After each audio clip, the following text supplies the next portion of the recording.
Hello guys, welcome back to a new video. In this video, I'm going to show you how to download Notepad++ on Windows. So just please follow my steps until the end, and let's begin the tutorial. And so the first step here, what we're going to do, we'll go and open our browser, as you can see over here, and now we'll go directly to Google.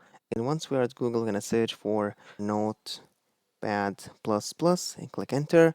And then we are here on download Notepad++. So we're going to click on it. And we're going to wait a few seconds. And so from here, we'll have the downloads and have all the versions of the Notepad++. Of course, what we're going to do here, we're going to go and download the latest version, which is 8.6.7. So click on download Notepad++.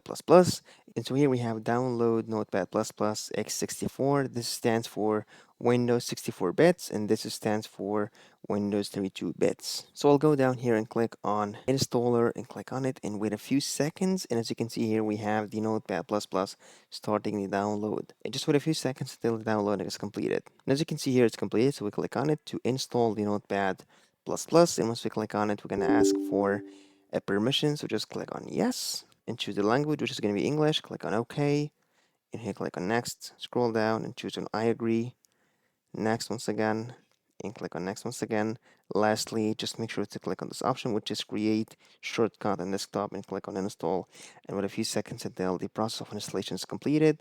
And as you can see here, probably it's going to be done. So click on finish, and as you can see here, the Notepad++ will be open automatically, and you'll be able to use it. At the end, that was all today's video.